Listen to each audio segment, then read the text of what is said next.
everyone, I am Hiranya Patil, and in today's video, we are diving into one of the most fundamental concepts in Python, that is if elif else statement. So, if you are learning Python, mastering conditional statements is crucial. So, let's get started. In Python, if elif else statements help us make decisions based on multiple conditions. Let's break it down step by step. So, let's see the syntax first. Firstly, we will write our if and give some condition, then our colon. And inside the if, after giving some indentation, we will write our code to be executed.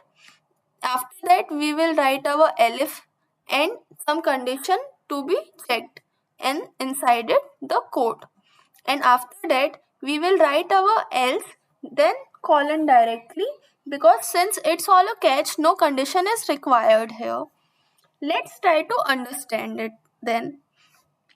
So, after going to if, it will check whether the condition 1 evaluates true. If condition 1 is true, the indented code block beneath it will run. But if our condition is false, the Python moves to the next condition, that is our elif condition number 2. So if my condition is true here, the intended block of elif will run. But if it is false, then our code will go to else statement. The else blocks runs only if neither condition 1 and nor condition 2 was true.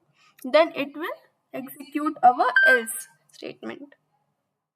Now coming to our nested if, let's try to understand it now.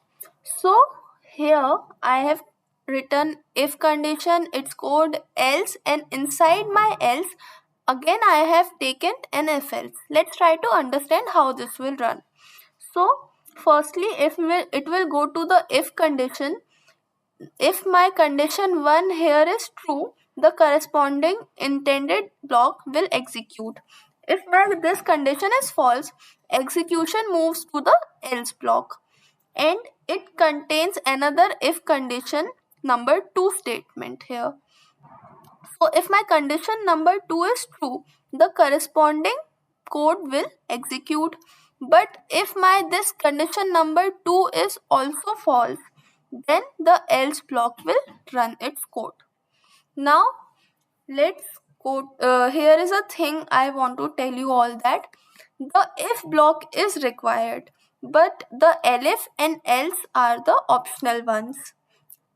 Now coming to a very simple example I am taking here, is that to check if a number is positive, negative or 0.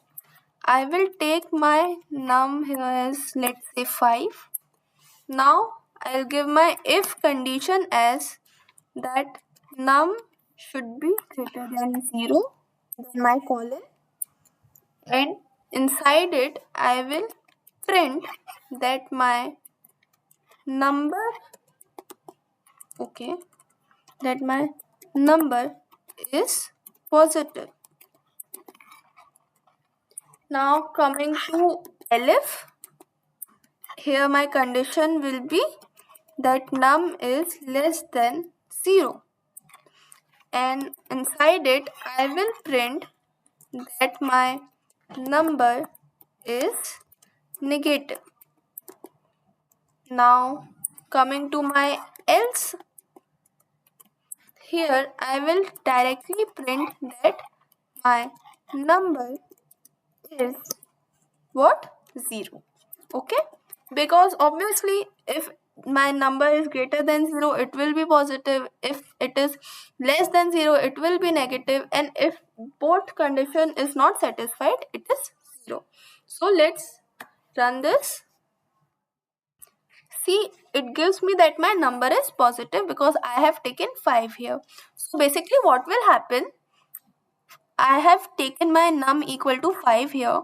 It will go to my if statement and check whether this condition is fulfilled or not. So here condition is fulfilled because my num, that is 5, it is greater than 0. So it will go to this code and it will print that number is positive. Now taking the another example, I am taking this time a negative number -8. Now see, the output comes as number is negative.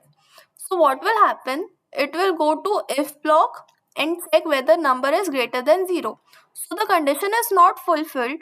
It will directly go to my elif statement. And here it will check if my number is less than 0. The condition is fulfilled. So it will go to the below code, that is print number is negative. So that's why it will print that my number is negative. Now let's see our last condition, that is taking num as 0. See, it print that number is 0. Why? Because when it will go to my if statement, number greater than 0, my condition is not fulfilled. It will directly go to elif statement. And here also my second condition is not fulfilled, that num is less than 0. So now it will go to my else statement and it will directly print that number is 0.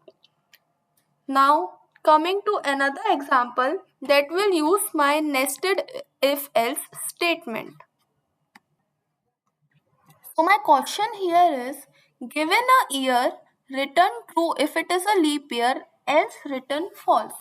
So now conditions are given here for a year being a leap year, that it should be divisible by 4. But except for the years that are divisible by 100, however, years that are divisible by 400 are also the leap years. Now let's see. I am taking my variable here year as and assigning some value to it. Let's say 2004 here I am taking. Now my very first if statement and its condition here will be that my year should be divisible by 4. So I will take here year modulus 4 equal to 0. That says that my remainder after dividing my year to 4 should come as 0. Now my another if statement will be that year modulus 100 should also give me 0. So it will say that my year is also divisible by 100. Now coming to my next if statement, that is year modulus 400 should also give me 0, which will say that it is divisible by 400.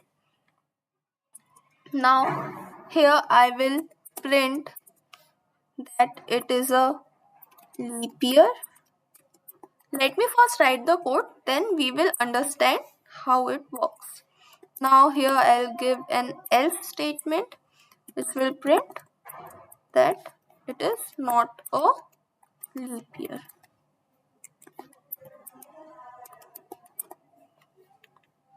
Now my another else statement which will print it as leap year.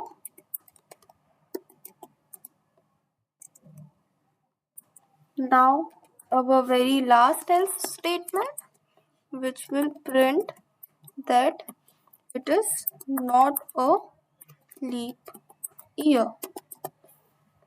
Let's execute the code first. See, it gives me that my 2004 is a leap year. Let's try to understand it now. So my year here is 2004. It will firstly go to my first if statement and it will firstly check that my 2004 is divisible by 4 and does it give me my remainder as 0. So yes, it gives me my remainder as 0. Now it will go to my very second if statement and it will check if it is divisible by 100. So clearly my 2004 is not totally divisible by 100. Then it will directly go to its consecutive else statement and here it will print that it is a leap year. Now let's take another example. Let's say 2020. or just 2000. It is also a leap year. Now let's check it. So firstly my 2000 will go to my very first if statement, and it will check that if this is divisible by 4, which is a true statement.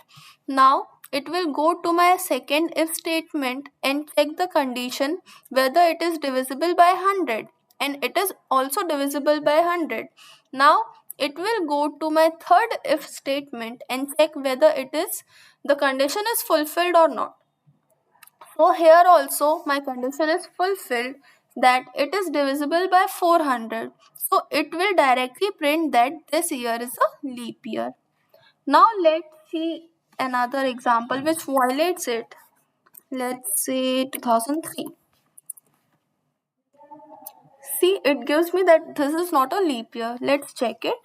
So it will go to first if statement and check whether this 2003 is divisible by 4 or not. So clearly 2003 is not divisible by 4.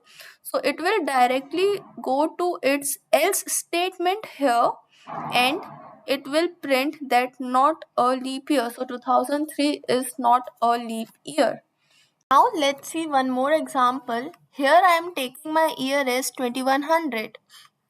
Let's see. So this prints that this is not a leap year. Now let's see. First my year will go to my very first if statement and check whether this is divisible by 4 or not. So here my year 2100 is divisible by 4. Then this will go to my next if statement and check whether my year is divisible by 100 or not. So here my 2100 is divisible by 100. Now this will go to third if statement and check if my year is divisible by 400 or not. So here my year 2100 is actually not divisible by 400. So what will happen now, that as my third condition is not fulfilled, so my code will directly go to the corresponding else statement and execute the code written inside it. So this will now print that this is not a leap year, as we can see here, that it printed that my output here is not a leap year. Now here are some coding challenges for you. These are two questions given to you for trying. So please practice these questions using if, elif, and else and try it out. So, and here is a practical use case also I am trying to tell you here, that you can use if, elif, else statements in many real world scenarios, like checking user inputs, controlling program flow, and making some interactive applications. That's all for today. Thanks for watching, and I will see you in the next video.